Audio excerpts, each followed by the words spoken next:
안녕하십니까. 안녕하세요. 네, 안녕하세요. 네, 대방열린고시학원에서 환경보건학을 맡고 있는 이승훈입니다. 반갑습니다.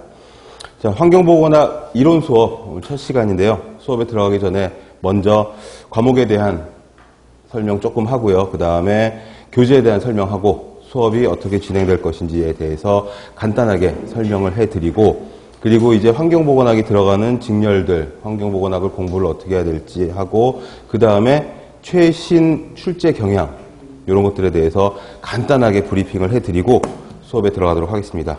우선 가지고 계시는 교재는 2020년 대비 최신 교재고요.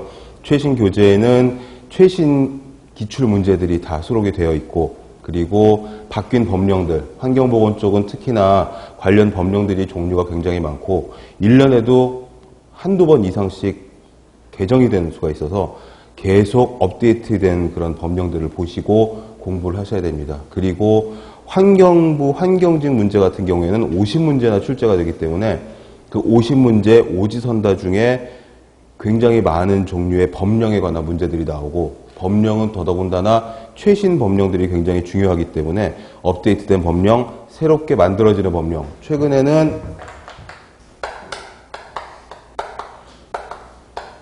빛공해에 관한 법령도 제정이 되고 이 문제들도 출제가 되고 있습니다. 그러니까 일반적인 대기 수질, 토양 오염뿐만 아니라 그 외에 소음, 진동, 악취법은 벌써 만들어진 지가 꽤 됐죠. 그 외에 이제 빛공해까지도 잠을 자려고 하는데 너무 번화가에 살고 있어서 빛이 창문을 뚫고 들어가서 안면을 방해한다든지, 편안한 수면을 방해한다든지 이런 경우들이 해당되는 경우들인데, 이런 것들까지도 새롭게 업데이트된 것들을 잘 가지고 공부를 하고 계셔야 된다는 거여서, 우선 첫 번째로는 개정된 법령이나 또는 환경정책 같은 거, 우선 이제 그 공부하는 방법에 대해서 먼저 말씀을 드리도록 하겠습니다.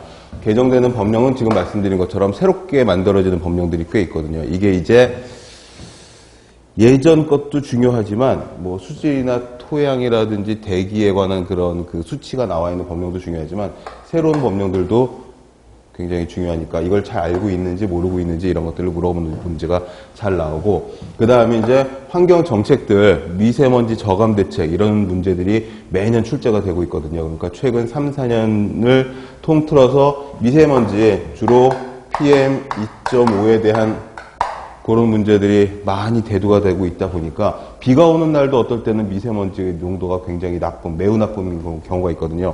이 아주 작은 PM 2.5 같은 미세먼지 정책이 성공을 하고 있는지 실패를 하고 있는지, 환경부에서 한 정책들이 제대로 잘 돌아가고 있는지, 이런 것들이 이제 환경 백서를 통해서, 우리 교재도 뒤에 보면 환경 백서 내용이 요약돼서 실려 있는데, 환경 백서를 통해서 매년 국민에게 리포트를 하고 있습니다.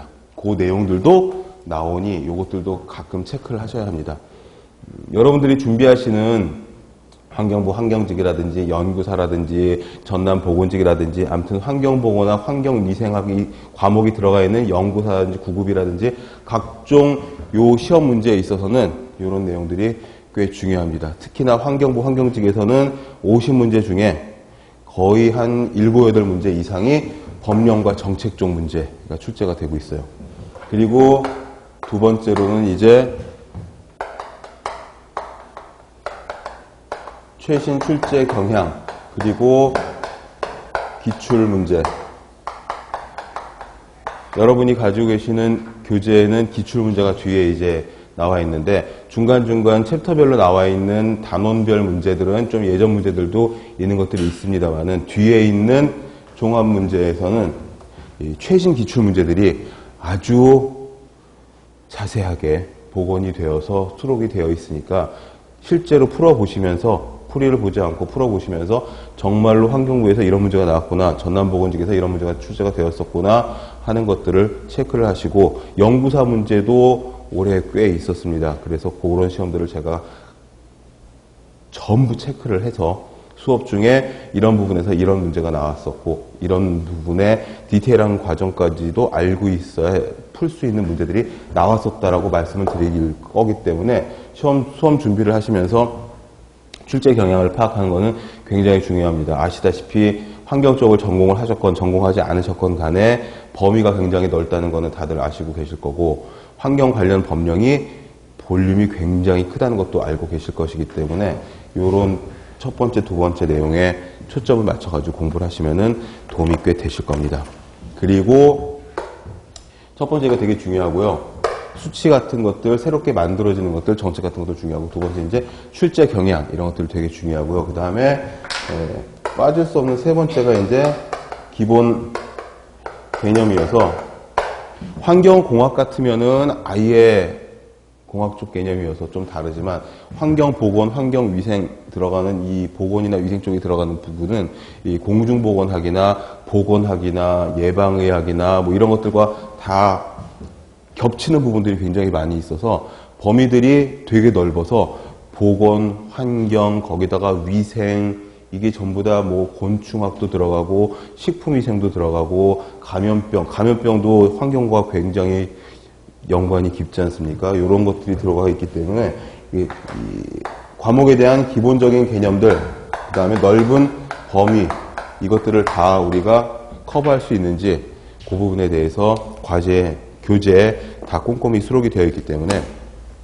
이 부분에 중점적으로 설명을 해드리면서 진도를 나갈 겁니다.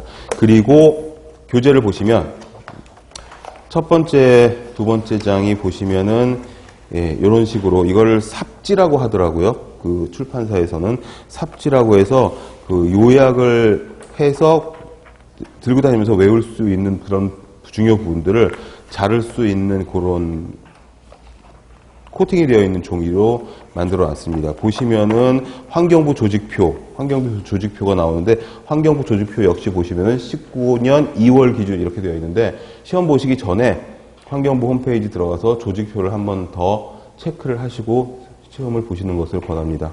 이 환경부 홈페이지 들어가서 조직표를 보시기가 좀 번거롭다 싶으시면은 아시다시피 네이버에 가시면은 제가 운영하고 있는 카페가 있어서 거기 질문방에다가 질문을 올리시면 제가 링크도 걸어드리고 아니면 긁어다가 캡처해다가 답변을 달아드리고 있으니까 항상 업데이트된 내용, 항상 최신의 내용들을 가지고 공부를 해야 된다 이렇게 생각을 하시면 좋겠고요. 그 옆에 있는 이 두 번째 페이지에는 환경부 외청 소속기관, 산하 공공기관 이런 것들이 나와 있는데 18가지 뭐 한 10여 가지 되고 막 이렇습니다.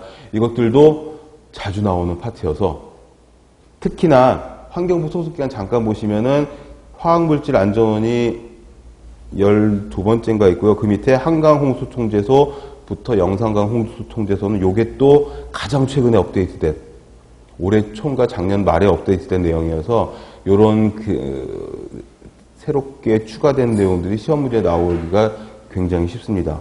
산하 공공기관도 마찬가지로 환경보전협회까지는 작년 내용이었는데 수자원공사가 산하 공공기관으로 새롭게 추가가 됐기 때문에 이런 부분들이 시험에 나올 수 있기 때문에 이런 것들도 다 체크를 하셔야 되고 이런 그 환경부 외청이나 소속기관, 산하기관 같은 것들은 일단 단순 암기니까 우선 이런 식으로 두꺼운 종이에다가 해놓고 아니면 본인 글씨로 쓰셔가지고 A4 용지를 접어가지고 다니셔서 공부하셔도 되고 그리고 정책, 환경보건의 정책이나 제도 같은 것들 이런 부분들은 3, 4, 5페이지에 있는 것들은 전부 다 환경백서에 나와 있는 그런 내용들을 정리를 한 겁니다. 환경백서가 거의 700페이지가 넘는 두꺼운 교재인데요. 두꺼운 책인데 교보나 영포에서 판매도 하고 있으나 우리는 인터넷에서 다운을 무료로 받을 수가 있거든요. PDF나 한글 파일로. 근데 그 페이지 많은 걸 다 읽어볼 수도 없고 그 페이지 많은 게 전부 다 시험에 나오는 것도 아니기 때문에 요약되고 정리되고 늘 나왔던 것들 그 다음에 환경부에서 시험에 내고 싶어하는 본인들이 잘했던 그런 내용들 아니면 최근 첨예하게 나오는 이슈들 가습기 살균제 문제가 드디어 올해부터 시험에 나오기 시작을 했고요. 작년까지는 한두 문제밖에 안 나왔었어요. 그리고 미세 플라스틱 문제 이거는 전 세계적인 문제여서 어디죠? 그 테이크아웃 커피 전문점에서도 빨대도 안 주고 또는 뭐 녹는 종이 빨대를 주고 뭐 이러고 있는 것들이 전부 다 미세 플라스틱 문제 때문인데 그런 문제들도 벌써 작년부터 재작년부터 시험에 출제가 되고 있거든요. 이런 것들은 직접 시험을 보러 가지 않으면은 알 수 없는 그런 정보와 문제들이기 때문에 그런 것들을 제가 기출 문제들을 알려드리면서 그러면서 여기 나와 있는 삽지에 이런 내용들을 집어넣어서 설명을 해드린다는 겁니다. 그 다음에 이제 두 번째 삽지를 보시면은 환경 기준, 최근 환경 기준들이 나와 있는데 이게 자주 바뀌어요. 대기 기준이 굉장히 중요하고 자주 바뀌는 내용들이기 때문에 이 표는 3번에 있는 이 환경 기준 2조 표는 무조건 다 외우셔야 되는데 이 표 하나만 외우고 계셔도 한두 문제는 20문제짜리 시험에도 한 문제는 틀림없이 늘 출제가 되는 거였고 특히나 50문제짜리 환경부 시험 같은 경우에서는 되게 한두 문제 이상 출제가 되는 그런 부분들이고 나머지 것들도 마찬가지로 우리가 꼭 외우고 있어야 될 내용들을 수록을 했습니다.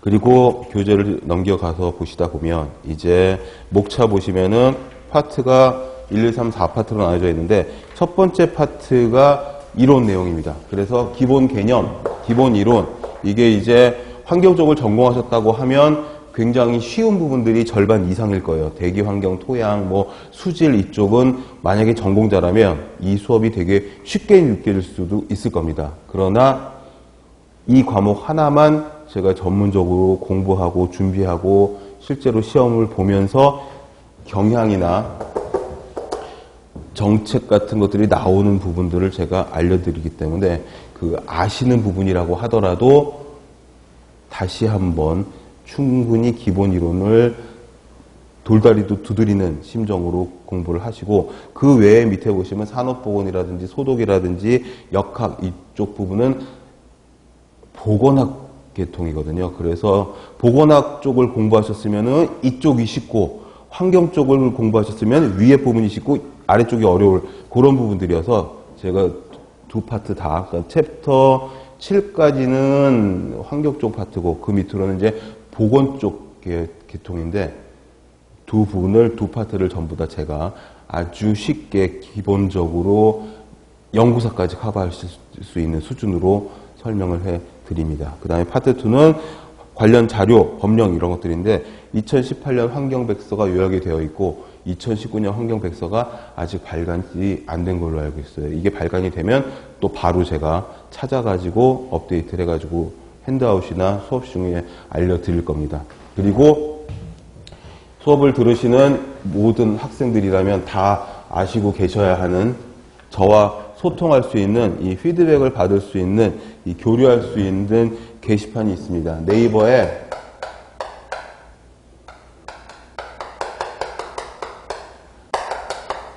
공중보건,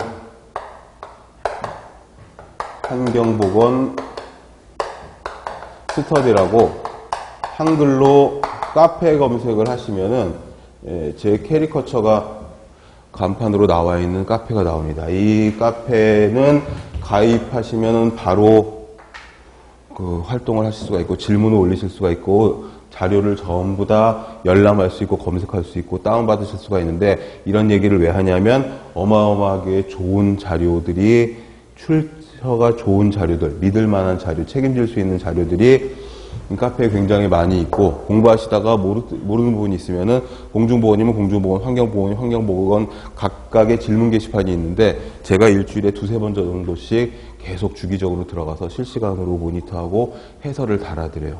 공부하시면서 궁금하다거나 잘 풀리지 않는다거나 어려운 부분들은 예년과 올해나 크게 다르지 않아서 저희 카페에서 검색을 하시면은 답을 찾으실 수가 있고 그래도 잘 모르겠으면은 질문 올려주시면 제가 답변을 해드리니까 요게 제 강의의 가장 큰 장점 중에 하나여서 수업만 하고 끝나는 게 아니라 인터넷 카페에서 계속 피드백을 받고 뭐 수험생 고민 게시판도 있고 자유 게시판도 있고 별거 다 있거든요. 들어가서 찾아보시면은 좋은 내용들이 많이 있을 겁니다. 특히 환경 쪽은 계속 인터넷을 옆에 열어놓고 새로운 정보들을 업데이트를 해가면서 보셔야 해요. 그런데 중요한 게 뭐냐면 정보가 굉장히 많은데 이게 가장 최근 정보인지 이게 가장 최근 데이터고 믿을 만한 데이터인지를 구분할 수 있는 그런 능력도 사실 힘들어서 카페에 있는 내용들은 다 믿으셔도 되고,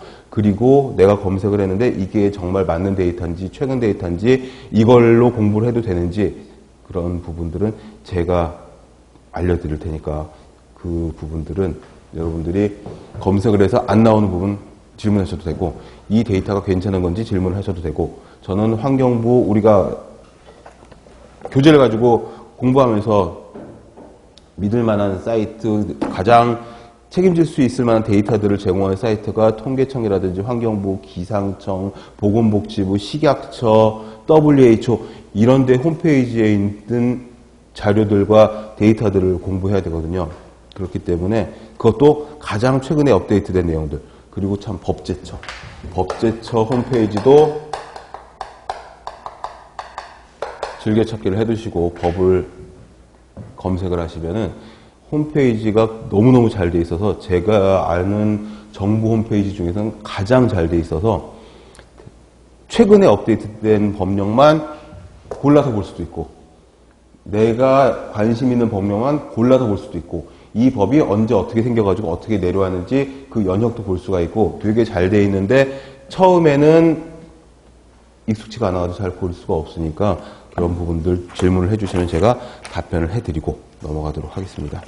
자, 그러면 이제 인트로는 이 정도 하고 제가 말씀드린 거, 이 법령이라든가 정책 바뀐 것들, 그 다음에 공부하는 방법, 그 다음에 기본 이론, 출제 경향, 그 다음에 교재에 대한 설명 다 드렸습니다. 그리고 저희 교재는 환경 쪽 파트하고 보건 쪽 파트하고 이렇게 한 7:3, 6:4 정도의 비율로 들어가 있어서 두 가지를 다 보셔야 하고 섞여서도 문제가 나오고 합니다. 그렇기 때문에 환경공학 과목하고는 또 다른 그런 부분이 있기 때문에 일단 보건 쪽에, 위생 쪽에, 환경 쪽에 같이 머리를 열어놓고 공부를 하셔야 됩니다. 자, 3페이지에 있는 챕터 1부터 들어가도록 하겠습니다.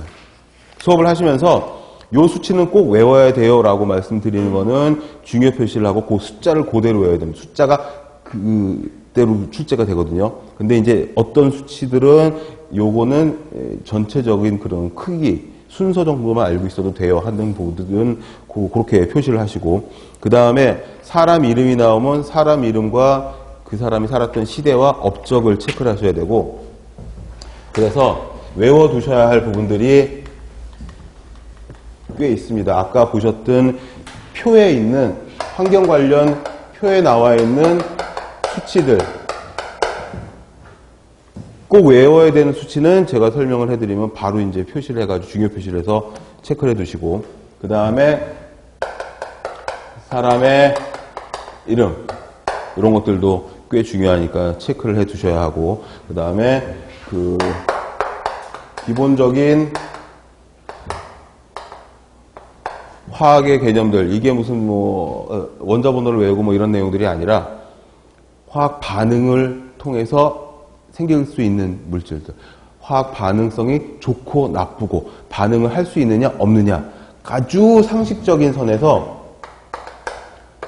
설명을 해드리기 때문에 그런 부분들도 어렵게 생각하시면은 귀가 닫혀지니까 마음을 딱 열고서 쉽겠구나 생각을 하시면은 아주 상식적인 선에서 설명이 될 거기 때문에, 그러면 문제를 풀다가 이게 다 객관식 문제이기 때문에 객관식 문제를 푸시다가 얘네들은 답이 4개 또는 5개 중에 오지선다도 있으니까요. 5개나 4개 중에 분명히 답을 만들어 놓고 문제를 출제한 거기 때문에 하나하나 소고시키면서 내가 정확히 이해를 해가지고 이 답을 5번이다 4번이다 찍은 건 아니지만 하나하나 소고시키면서 이 문제에서는 4번이 가장 답에 가깝다. 이런 식으로 문제를 푸셔야 되거든요. 이런 부분들을 찾을 수 있는 그런 팁을, 현명하게 고를 수 있는 팁을 알려드리도록 하겠습니다. 자, 이제 진짜 3페이지부터 들어가도록 할게요. 자, 우선 첫 페이지는 개념 부분이어서 그렇게 어려운 부분들이 아닙니다. 환경의 정의, 환경보건학은 위생과 관련이 있으니까 위생은 깨끗한 걸 말하는 거고, 그 위생의 정의를 내린 사람들도 있고 WHO가 환경위생의 정의를 내렸습니다. WHO는 세계보건기구에서 세계보건기구는 보건만을 보는 게 아니라 보건과 환경을 같이 보니까요. 왜 그러냐 하면 세계 각국은 더운 나라, 추운 나라, 못 사는 나라, 잘 사는 나라, 이 토양이 비옥한 나라, 사막도 있고 막 이렇기 때문에 이 WHO에서 환경위생의 정의를 뭐라고 했냐 하면은 신체 발육, 건강, 생존에 유해한 영향을 미치거나 그럴 가능성이 있는 인간의 물리적 생활 환경, 그거를 통제하는 거라고 이야기를 했습니다. 환경을 통제하는 게 WHO의 환경위생의 정의다. 이렇게 되어 있어서 이런 문장들이 제가 다 지어낸 문장들이 아니라 실제로 원서에 있었던 것들, 대학 교재에 있었던 것들, 그런 문장들이기 때문에 이 문장들을 꼼꼼하게 잘 봐두시면 이게 이제 시험 문제로 그대로 출제가 되면서 말을 토시를 바꾼다거나 전단, 후단을 살짝 틀어가지고 틀린 걸 고르라거나 이런 문제들이 나올 수 있기 때문에 문장이 나오면 문장도 이해를 하면서 읽어주시면 혹시 어투를 바꿔서 출제가 되더라도 어떻게 유추해서 답을 고를 수가 있다는 거죠. 환경은 자연적 환경, 사회적 환경으로 나뉘어서 이 부분도 뭐 그렇죠. 어렵지 않은데 이런 것들도 시험에 나온 적이 있습니다. 예를 들어 20문제 환경보건학이 있다 하면 20문제가 전부 다 어려운 문제가 아니거든요. 그 문제의 난이도를 정할 적에 보면 한두 문제 정도는 아주 쉬운 문제, 매우 쉬워서 너무 쉬워서 함정이지 않은가 싶은 그런 문제가 한두 문제가 있고, 이건 어디서 튀어나온 문제지 듣보잡 문제 같은 굉장히 디테일한 문제도 한두 문제 있고, 그 다음에 수업 시간에 중요하다고 얘기해서 외워도라고 했던 것들이 서너 문제 나오고 나머지 것들도 이제 나오고 하기 때문에 20문제를 통틀어서 이런 환경의 분류, 자연적 환경, 사회적 환경을 분류하라는 이런 문제들도 쉬운 문제로 나올 수가 있다는 거죠. 변별력을 주기 위한 문제가 한두 문제에서 서너 문제 정도 돼요. 결국 그 문제를 맞히느냐 못 맞히느냐의 싸움이잖아요. 이게 지금 우리가 공무원 시험을 준비하는 거는. 근데 쉬운 문제라고 해서 그냥 넘어갔다가 이거 틀리면 어려운 문제 아무리 잘 맞춰봤자 내나 마찬가지니까 요 쉬운 부분도 자연적 환경에 물리화학적, 생물학적인 환경, 사회적 환경에는 아무래도 문화라든지 사람의 살이라든지 식생활이라든지 이런 것들이 들어가니까 구분을 해가지고 알아두시면 좋겠고, 그리고 이제 환경보건에서 가장 중요한 건 위생입니다. 위생. 그래서 3페이지 맨 밑에 위생에 대한 내용이 나오는데 하이진이라고 이야기를 하죠. 하이진. 하이진은 하이지아 또는 희게아 건강의 여신의 이름에서 나왔다고 하는데 갈레누스에다가 중요 표시를 해주세요.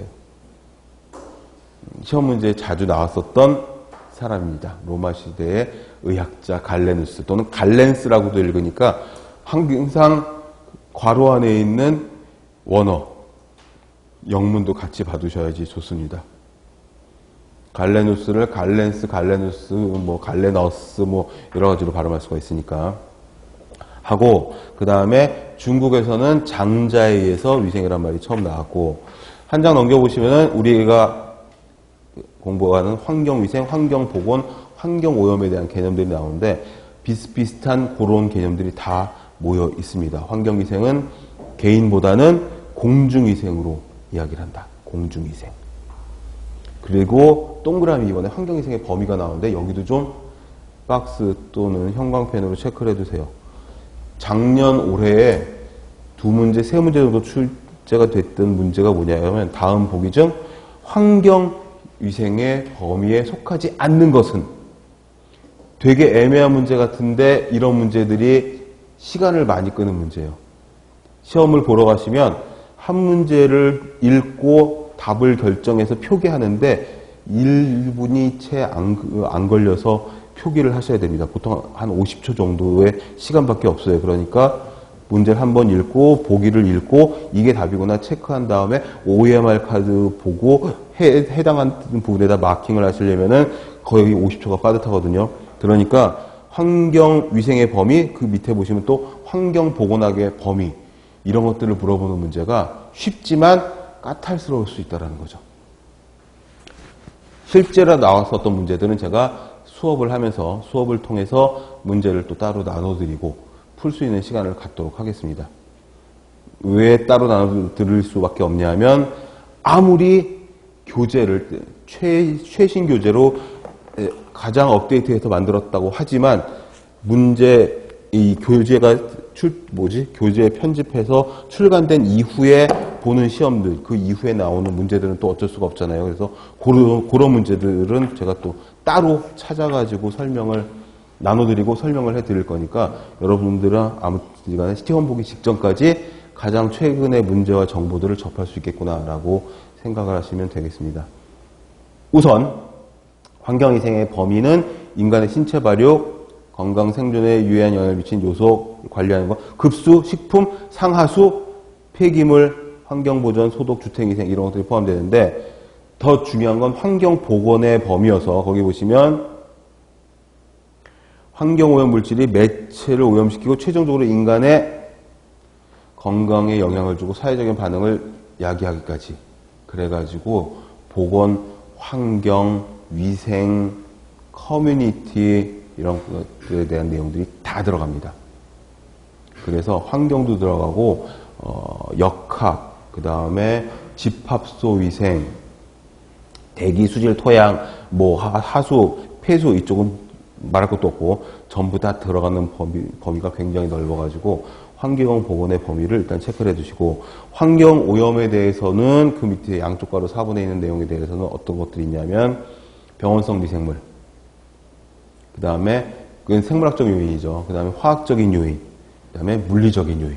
이 외에도 더 있지만 암튼 화학적, 생물학적, 물리학적인 요인을 구분을 하고 보자라고 이야기를 합니다. 해서 일단은 어떻게 구분을 해야 될지, 뭐를 중점적으로 봐서 구분을 해야 될지는 진도가 나가면서 챕터가 거듭돼 가면서 여러분들이 이제 하나씩 체크가 될 거고, 그 밑에 있는 WHO의 환경보건의 정의, 좀 전에 봤던 내용인데, 이 환경보건이란 어떤 거냐? 환경보건의 내용은 뭐냐? 실내 공기, 대기, 수질, 화학물질. 이 화학물질 안전이 최근에 시험 문제 잘 나오고 있어요. 가습기 살균제가 거의 안방의 세월호 사건이라고 할 정도로 피해자가 많고 사망자도 많고 아직도 앓고 있는 사람이 많고 이게 호흡기를 통해 들어가서 폐에 영향을 미치는 거기 때문에 폐에 영향을 미치면 산소 공급을 잘 못한다는 거고 산소 공급을 잘 못한다는 거는 활동이라든지 에너지 발생을 못한다는 그런 내용이 되기 때문에 사람이 운신을 못하고 계속 누워있을 수밖에 없다라는 그런 내용이 되는 거죠. 그래서 굉장히 중요하니까 화학물질 안전에 대해서는 아주 집중적으로 설명을 해드릴 겁니다. 이때 새로운 법이 또 만들어지기도 했고요. 그리고 아시죠? 화관법, 화평법, 화학물질 관리법, 화학물질 평가에 관한 법률, 화평법 이런 것들이 다 가습기 살균제 그 즈음에서 새롭게 만들어지고 자꾸 업데이트되고 하는 그런 부분들이어서 이러한 법에 대한 문제들을 되게 많이 하셔야 됩니다. 근데 아주 어렵게 들어가는 내용들이 아니라서 법령을 보시면은 법이 있고 시행령이 있고 시행규칙이 있는데 제일 위에 있는 게 법령이거든요. 법령에 1조, 2조 그 정도만 잘 체크하시면은 틀릴 일이 많이 없어요. 법령에 대해서 이야기를 지금 되게 많이 하고 있는데 출제가 많이 되고 있어서 말씀을 드리는 건데 실제로 문제는 그렇게 어렵지가 않아서 한두 번 들어가서 체크해 보시고 수업 시간에 잘 들으시면 그러면은 풀 수 있는 문제들이 많이 있습니다. 대신에 말을 길게 쓰고 보기를 길게 풀어놔가지고 시간이 많이 걸리는 문제는 쉬우나 시간이 많이 걸리는 그런 문제들일 수가 있기 때문에 처음에 공부를 하실 적에 차분하게 잘 보시는 게 중요하죠.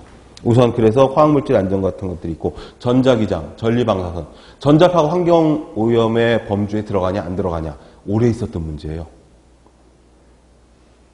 근데 전자파가 우리는 핸드폰에서 나오는 전자파나 무슨 예전에 무슨 그 컴퓨터 모니터 같은 데다가 무슨 반창고 같은 거 붙여놓고 전자파를 맞고 선인장 세워놓고 이런 걸 생각하는데 사실 전자파, 전자기장, 전리방사선 이런 것들이 전부 다 태양광이라든지 그리고 세부적으로 들어가면 무슨 변전소 근처라든지 아니면 산속이나 주택가 주변으로 고압 전류가 흘러가는 전선이 있다든지 이런 것들을 다 포함하는 거기 때문에 전자기장, 전자파 이런 것들은 당연히 환경오염의 범주에 들어갑니다. 실제로 IARC라고 있죠. WHO 산하의 국제암연구소 이름입니다. 여기서 하는 일이 뭡니까? 1급 발암물질. 발암물질이다? 아니다. 그래서 1, 2, 3, 4등급으로 나눠놨는데 1등급이 바로 1급 발암물질을 말하는 거겠죠. 그리고 2등급은 EA와 EB로 세분화를 시켜놨어요. 이것도 시험에 나온 적이 있어요. IARC는 WHO 산하의 국제암연구소고 발암물질 등급을 1, 2 이렇게 쓰니까 그래 이렇게 합시다. 바로 나왔는데 2는 특히 E, A, 익숙하지가 않군요. 이거를 숫자로 합시다. 1, 2, 3, 이거네. 그쵸? 그래서 EA랑 EB로 나누어서 이게 우리가 얘기하는 1급 발암물질, 성면 같은 것들 있잖아요. 또 뭐 있죠? 벤조피렌 같은 것들. 그리고 EA, EB로 세분화시켜서 하나, 둘, 셋, 넷, 5등급으로 나눠놨는데 쉬운 문제는 몇 등급으로 구분을 해놨느냐? 또는 3A가 보기 중에 3A나 4A 이런 것들을 집어넣고서 IARC의 등급 분류가 아닌 것은 이런 식의 쉬운 문제들도 나왔으니까 보다 보면 어처구니 없이 쉬워가지고 문제를 읽다가 슬며시 웃음이 나오는 문제도 있고 너무 쉬워서 이거 함정 아니야? 나만 모르는 이렇게 생각되는 그런 문제들도 있고 또는 교재에도 없고 선생도 얘기한 적이 없는데 이것도 환경보건 문제야? 이런 문제들도 가끔 한 문제씩 튀어나오기 때문에 열린 사고를 가지고 눈에 보이는 거와 귀에 들리는 건 다 챙겨 놓으려고 하는 노력이 굉장히 필요합니다. 근데 아무튼 간에 여기 보시면 이제 전자기장, 전리방사선 이런 것들이 전부 다 여기에 포함이 돼서 전자파가 EA에 들어가는 발암 유발 가능 물질로 들어가 있어요. 그렇기 때문에 이런 것들을 이제 하나씩 보면서 우리가 탄 고기를 먹으면은 암에 걸려서 죽을 것처럼 얘기하는 게 벤조피렌이라든지 요즘에는 VOC 같은 것들 있잖아요. 휘발성 유기화합물이라든지 이런 것들이 이제 하나하나씩 쏘 나가면서 나올 겁니다.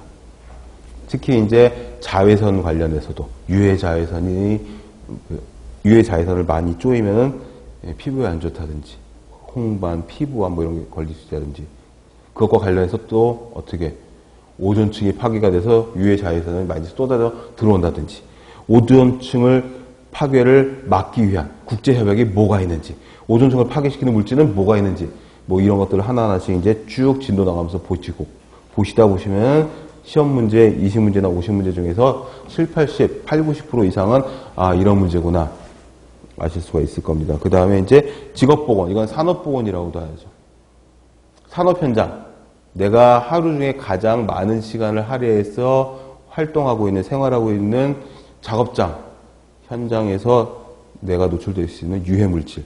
이게 또 환경적인 문제이기 때문에 분진이 많다거나 너무 덥다거나 너무 춥다거나 또는 사무실에서 앉아가지고 모니터만 들여다보면 사무직이라고 하더라도 산업보건의 내용에 들어가는 내용들이 있거든요. 시력이라든지 골격계라든지 이런 것들 하고 그 다음에 이제 5페이지에 보시면 환경보건법상 나오는 환경보건이 나와서 환경보건의 정의가 나옵니다. 이 정의는 뭐다? 환경보건법이라고 하는 법상의 정의니까 당연히 체크를 해두셔야 되겠죠. 환경 관련 법령의 종류가 되게 많아요. 수십 가지 법이 있어요. 그 수십 가지 법에 그 밑에 시행령, 시행규칙까지 하면 되게 많거든요.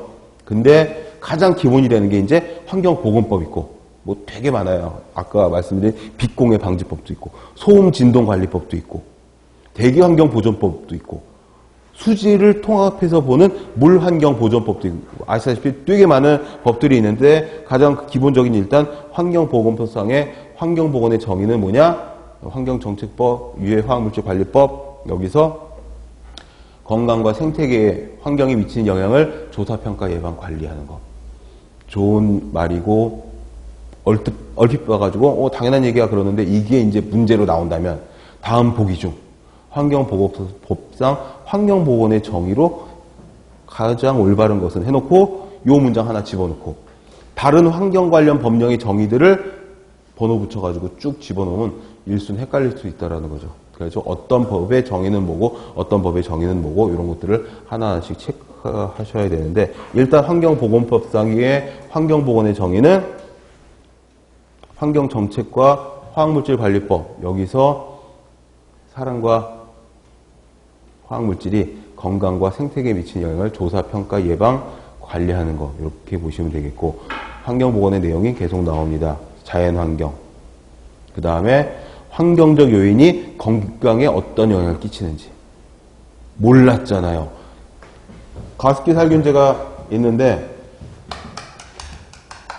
가습기라고 하는 가전제품이 겨울철에는 습도가 낮아지니까 공동주택 아파트에 사는 사람들은 습도 유지를 위해서 가습기를 사용을 해야 되겠는데 이놈의 가장 많이 보급됐던 초음파 가습기는 물때가 끼니까 항상 물과 접하고 있으니까 물때가 끼니까 어떻게 그 물때를 청소를 해야 되겠는데 손도 안 들어가고 솔도 안 들어가고 답답하니까 가습기 살균제라는 걸 만들어가지고 그걸 풀어가지고 가습기를 가동을 시키면 뽀독뽀독 안 씻어도 된다. 이래가지고 엄청나게 팔렸던 거잖아요.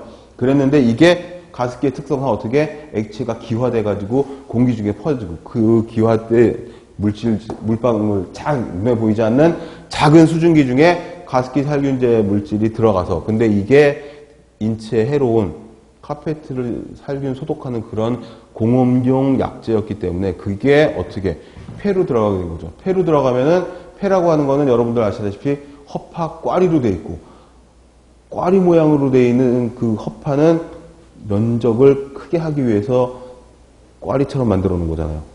계산을 해본 거죠. 성인 남성의 허파꽈리를 폐포라고 하죠. 폐포를 면적을 계산을 했더니 배구 코트 절반 정도의 면적이 나오더래요.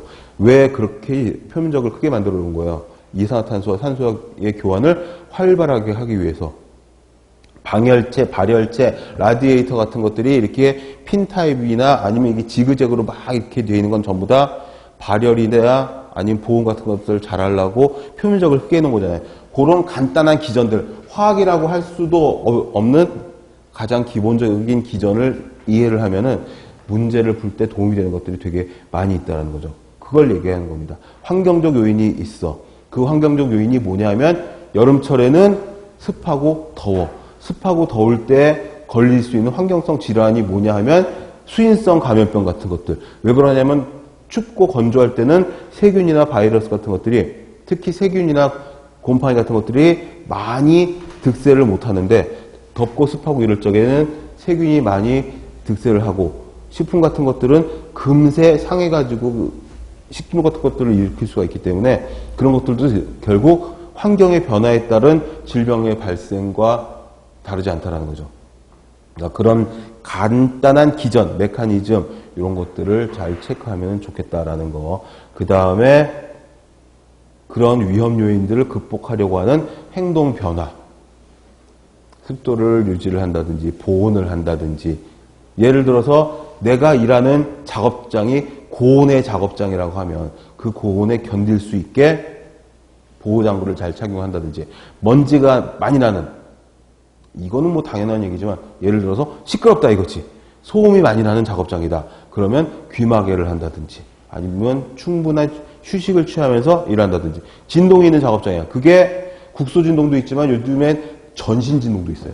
뭐 얘기가 자꾸 튀는 것 같은데 일단 전반적인 내용들을 일장에서 봐야 되니까 진동에 대한 문제가 환경 파트에서 산업보건 파트에서 되게 자주 나오고 꼭 한 문제 이상씩 나오거든요.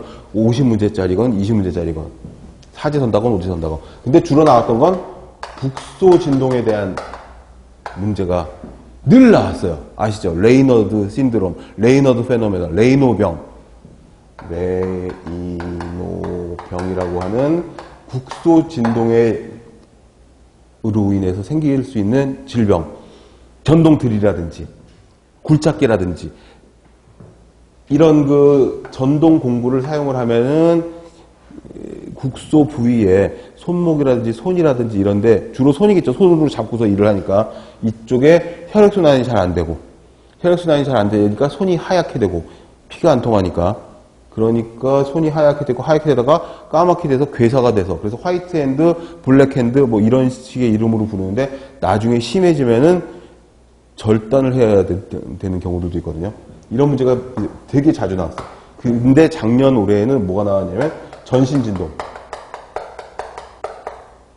제가 2013년부터 시험장을 계속 다니면서 수험생들하고 문제를 같이 보고 있는데 전신진동 문제는 본 적이 없었거든요. 기출문제도 거의 없다시피 해요. 홀 바디 바이브레이션이라고 해요. 이것도 이제 문제가 나왔다. 이건 뭐죠? 진동체 안에서 일을 하는 경우에 대형 버스, 대형 트럭 이런 거 안에서 일을 하는 경우에 국소적인 어떤 피해가 있는 게 아니라 전신적인 어디? 척추라든지 중추신경이라든지 허리라든지 이런 데 무리가 올 수 있는 전신지도 문제도 나온다는 거죠. 그러니까 환경보건이 시험 문제 내기가 굉장히 좋은 거죠. 출제자 입장에서는 범위가 너무 많으니까 얘만 나왔었는데 요즘엔 얘도 나온다는 거 이런 것들까지도 수업하면서 계속 말씀을 드리고 우리가 체크를 해가지고 꼼꼼하게 준비를 해야 되겠다 이겁니다. 그 다음에 보시면 환경성 질환이 어떤 것들이 있냐? 수질 오염으로 인한 질환. 간단하게는 수인성 감염병을 들 수가 있겠죠. 그런데 그 수인성 감염병은 좀 옛날 얘기잖아요. 누가 요즘 우물, 시냇물 여기 안 끓여 먹고서 수인성 감염병에 걸리나? 다 끓여 먹고 위생적으로 먹으니까. 그런데 이제 어떤 것들이 있느냐 하면 이제 미나마타병이라든지 또는 이따의 병이라든지 이런 것들도 알게 모르게 걸릴 수가 있고 또는 토양과 수질은 거의 붙어 있어서 그 토양에서 나오는 잘못된 물질로 인해서 그죠?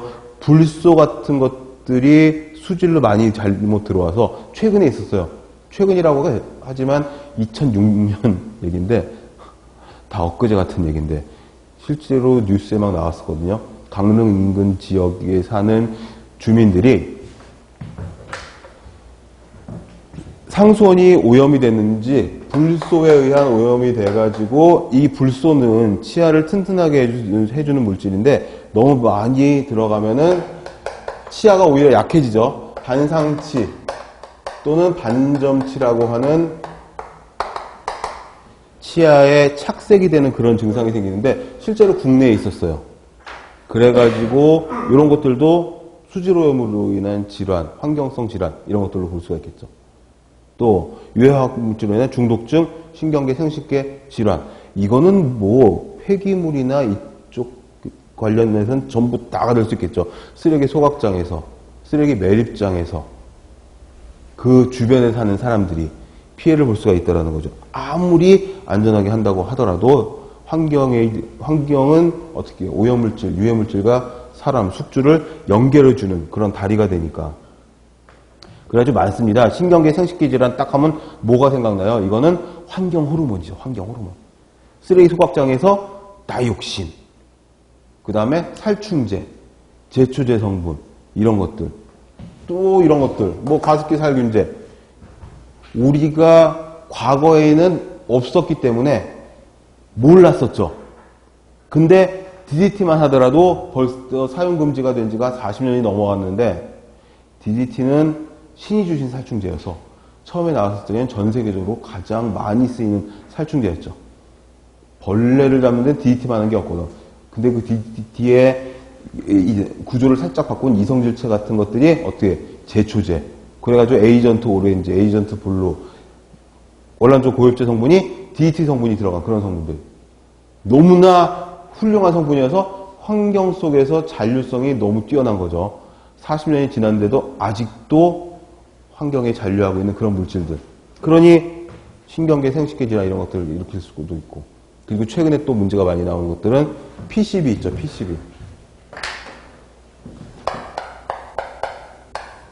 PCB는 전기 절연체에 들어가고 변압기에 들어가고 종이에 도료에 플라스틱에 파이프라인에 여기저기 사용되는 데가 되게 많은데 제일 많이 집중적으로 사용되는 사용되는 데는 변전소라든지 그 전봇대에 있는 변압기라든지 이런 데 많이 들어가는데 이 PCB가 반고체 상태의 것이 많아서 반고체라고 하는 거는 액체도 아니고 고체도 아니고 점성이 있는 물질이어서 고체 상태의 거라면 묻어버린다거나 처리가 쉬운데 반고체처럼 흐르는 물질이라고 하면은 그냥 방치하면 토양이나 수질로 막 스며들어갈 수가 있다는 내용이 되잖아요.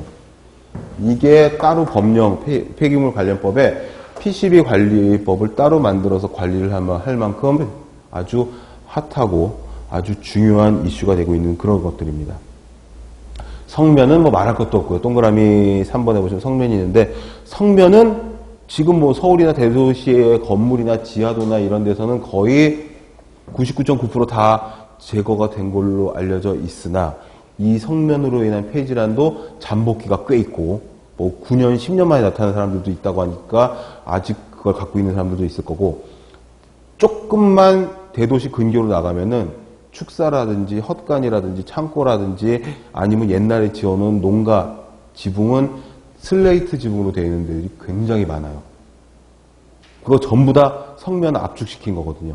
성면도 신이 주신 건축재여서 단열, 보온, 내마찰성, 내마모성, 그 다음에 각종 다양한 모양으로 성형을 하기가 되게 쉬운 그런 물질이어서 마구 썼는데 쓰다 보니까 굉장히 안 좋은 거죠. 이게 폐질환을, 피부질환을 막 일으킬 수 있는, 피부는 뭐 그렇다 쳐도 폐를 못 쓰게 만드니까 그러면 돌아가신다는 거죠.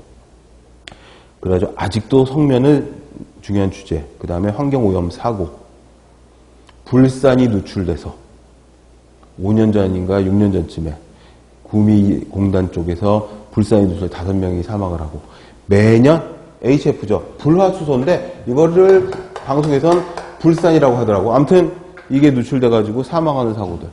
각종 가스들이 공장이나 산업단지에서 누출돼가지고 사망하는 사고들. 굉장히 많은 거죠. 다중이용시설은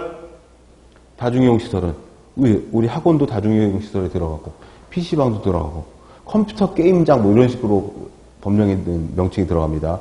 극장, 지하도, 지하철, 터미널, 여객선, 대합실, 뭐 공연장, 전시장, 박물관, 도서관 사람들이 많은 데는 그 안에 실내 공기를 깨끗하게 관리를 해야 된다는 그런 내용들. 그 다음에 대기오염물질과 관련된 호흡기 질환, 알레르기 질환, 아토피, 환경성 질환 이런 것들에 대한 문제들. 가습기살균 여기 나오네요. 물때 발생을 예방할 목적으로. 근데 이제 여기서 폐질환이 생긴 것들 이런 것들에 대해서 이제 하나하나씩 공부를 하시다 보면 저와 같이 한 페이지 한 페이지 넘어가다 보면 아 이런 것들이 시험에 나올 만큼 중요한 거겠구나 라는 감을 잡으실 수가 있고 감을 못 잡으셔도 제가 또 알려드리니까 같이 한 페이지 한 페이지 보시면 이제 자신감이 생기고 우리가 여기서 앉아가지고 이렇게 공부하는 거는 시험을 단순히 잘 보자는 게 아니라 거의 다 맞춰서 100점 맞아서 합격하자고 이 고생을 하고 앉아있는 거니까 잠시 쉬었다 다음 시간부터 이제 본격적으로 집중적으로 신나게 공부를 해보도록 하겠습니다. 네, 잠시 쉬었다 올게요.